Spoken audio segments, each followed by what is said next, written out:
We're starting right now. I'm going to be going over what you need to do for your marketing project. And as you can see over there, I have up here Chapter 1 outline, ROW. We read it, we do the outline, and we do the words. There's basically three things you need to do for the marketing, and I'm going to put that over just a little bit more. Right there's perfect. Okay, so three big things that you need to do for the marketing. The ads, that was the easy one. Just watch 5 ads, analyze them, rate them, however you want to do it. TV ads. A marketing project can be a TV ad. You can make your own TV ad. You can make a radio ad. You can make a written ad. And you could also do something like a business plan or a business card. So these are the three things we're going to do with marketing before you start the drafting. When you're done with these and the first people get done, I'll start introducing the drafting. So the marketing project, I put that on Google Classroom. The ads, and then ROW is read, outline, and words.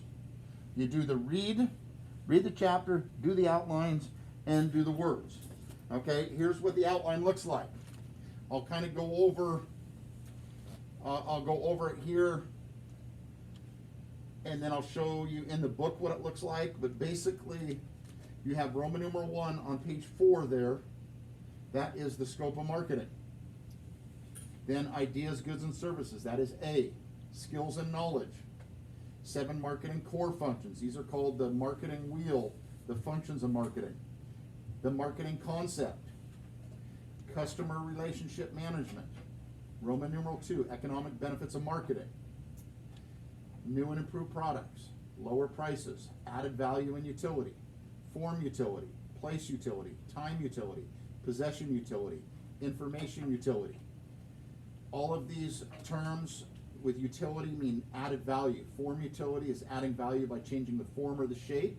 That's what happens over in the shop. You add value by changing its form or its shape to a piece of wood. You got a $2 piece of wood, you cut it, you nail it, you sand it, you screw it, you drill a hole in it for a bird, and you got a $20 birdhouse. You've added $18 of form utility to it.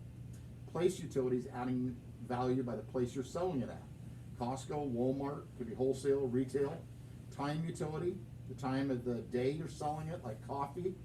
The time of the month, it could be the time of the year. You know, Christmas decorations, I always say, are worth a lot less the day after Christmas than they were before Christmas. Possession utility, adding value by allowing someone to take possession of it before it's fully paid for, like buying it on credit. Information utility, adding value by informing more people. That's why they will spend $6.2 million on a 30-second ad during the Super Bowl. That's why I say if you can't find any ads to watch that you can think of, just put in Super Bowl ads, and you'll come up with some good ones. Market, Roman numeral 3, market and market identification, page 12. Consumer versus industrial market. Okay? That's basically wholesale versus retail. Costco versus Walmart.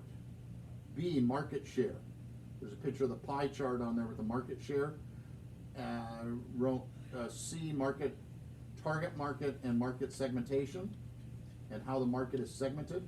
Consumers versus customer. Consumer uses the product, customer buys it. Roman numeral 4, the marketing mix, also known as the P's of marketing. Product, place, price, promotion. Okay, and then optional down here, I have some other things. Optional, people. I always say it takes people to put it all together. Others, you'll do the definition. Marketing's the process of developing, promoting, distributing products in order to satisfy customers' wants and needs. That's a big concept there. Wants and needs. You have to either have a product that people either want it or need. Okay? And I would say food and drink are the best things to market because people want food and they need food. Willing and able. The consumer needs to be able to be willing and able. If someone's just willing to buy it but they're not able, they don't have the money to buy it, it doesn't do you any good. They have to be willing to buy it and able to buy it. Advertising agencies and advantages of advertising. You guys probably aren't too familiar with advertising agencies that do the advertising like for different companies. but we'll talk about some of those. The advantages of advertising versus publicity. Advertising is paid for, so you have pretty good control of the message. Where publicity is not paid for, but sometimes you don't have complete control of the message, okay? I have some examples of some of the stuff I've marketed, like my Who pitch up there. That was very good publicity when they put that on the front page of the Spokesman Review during Hoop Fest. You can't buy that kind of publicity, okay? Same thing, I used to do this flyboard, Snake River flyboard. There's a picture of that on the front page of the Tribune. That's great publicity, but some people complained and said, oh, we might be hurting the fishies. And I'm going, are you kidding me? There's jet boats that go in this river all the time. So publicity, you don't have complete control of the message. I'll show you some examples of that from the movie Talladega Nights. Just the example of, it was probably one of the best marketing movies of all time. And that's kind of what they're focusing on, is how the marketing and advertising has taken over NASCAR. Okay. Then down here, I wanted to show you on the back page of the book what a business plan looks like and what an outline looks like. It's on the inside of the back cover of your book.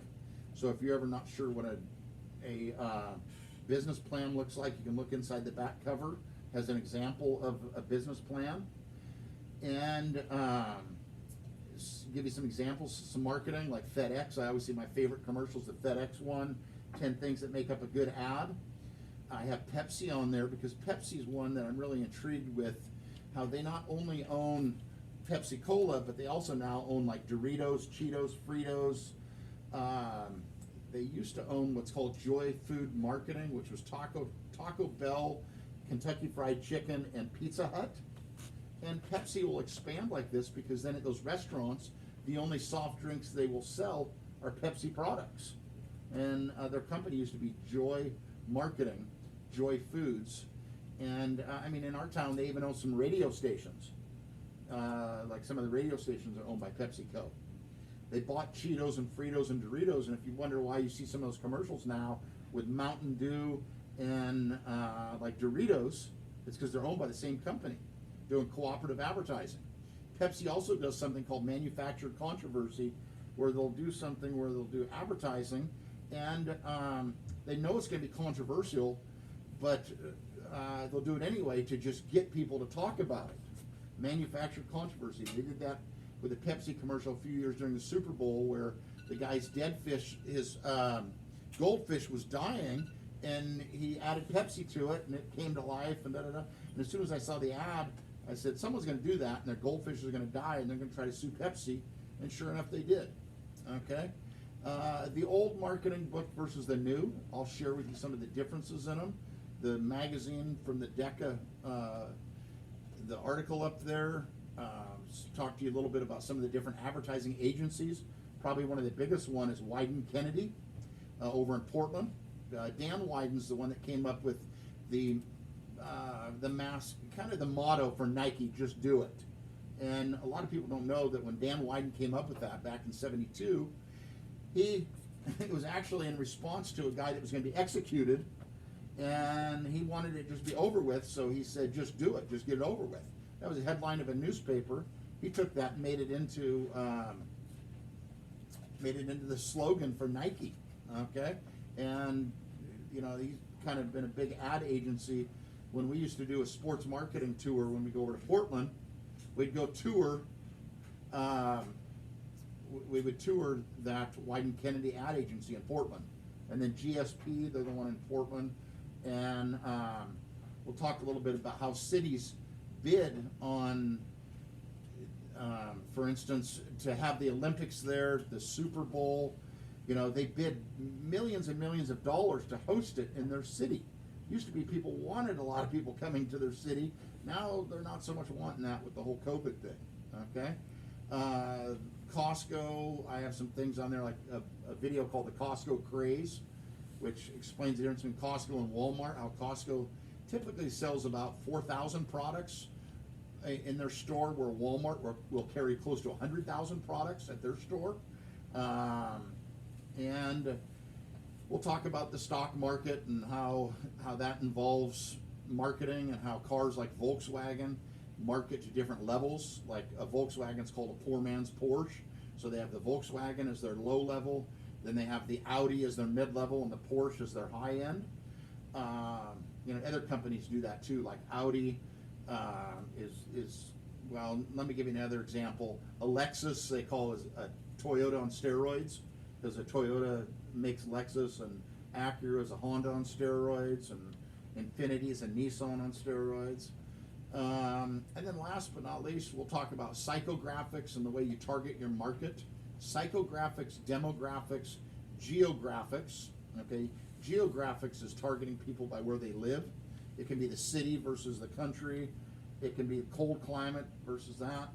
So geographics by where they live. Demographics are traits that people have, like how much money they make, you know, what type of work they do. Psychographics is how they you think, and then even some of the product benefits. And last but not least, I want to make sure I show you the John West bear fight that came out of. That's kind of where that FedEx commercial came from, where the 10 things that make a good commercial. And then show you some Geico ads, some Old Spice, Wyden Kennedy, and Clio awards. Let's end with that. A lot of people don't realize you can get an award for the best ad, just like you can get an award for an Emmy, an Oscar, a Grammy, an ESPY award. In advertising, it's called a Clio award for the best advertisements. Okay, I'm going to stop right there because I think we're about 10 minutes. I try to keep it about 10, and we're going right there.